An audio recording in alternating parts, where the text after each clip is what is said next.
40 సంవత్సరాల తర్వాత మీరు పొరపాటున కూడా పెళ్లి చేసుకోకండి. ఎందుకంటే మరణానికి ఎందుకు భయపడాలి? మనం ఉన్నప్పుడు అది రాదు. అది వచ్చినప్పుడు మనం ఉండం కదా! మరెందుకు భయం చెప్పు? ఒక వ్యక్తి తనకు తానుగా పొందగలిగే శక్తి ఉన్నదాని కోసం దేవతలను ప్రార్థించడం మూర్ఖత్వమే కదా! నువ్వు ఎప్పటికీ కూడా తప్పు కాలేవు అని చెప్పే భార్యను నమ్మే ధైర్యం నువ్వు అసలు ఎప్పటికీ చేయకు. తినడం తాగడం కోసం ఏదైనా సరే నువ్వు వెతికే ముందు మనతో పాటు తినడానికి తాగడానికి ఎవరినైనా వెతకాలి కదా. ఇతరుల్ని ఉద్ధరించాలని ఎప్పుడూ కోరుకోకు.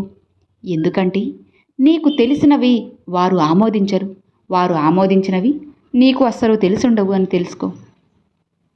కొంతతో తృప్తి చెందనివాడు దేనితోనూ అస్సలు తృప్తి పొందలేడు.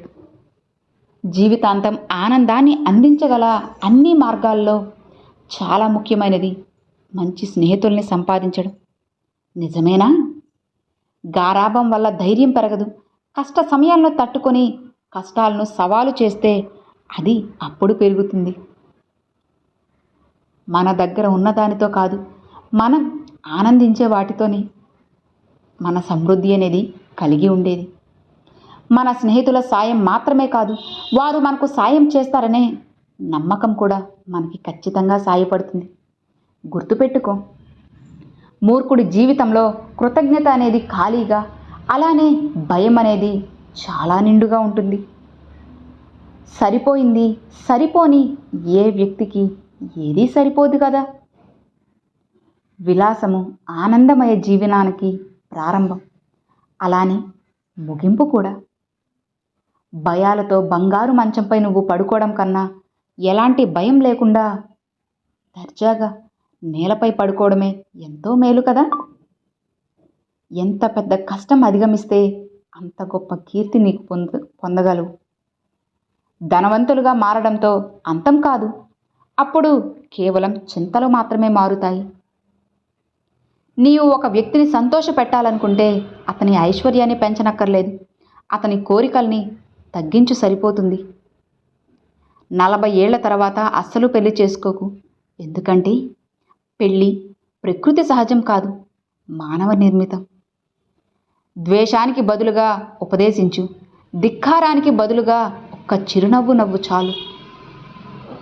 తక్కువలో సంతృప్తి చెందడం నువ్వు నేర్చుకుంటే జీవితాంతం సంతోషంగా నువ్వు జీవించగలవు.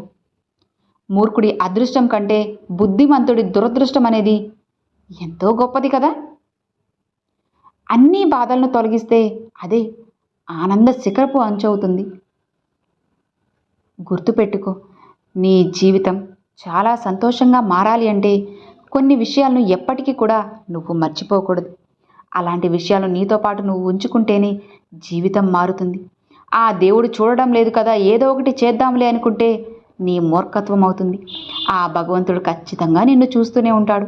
ఏదో ఒక రోజు నీకు ఒక మంచి గుణపాఠాన్ని కూడా చెబుతాడు. జాగ్రత్త.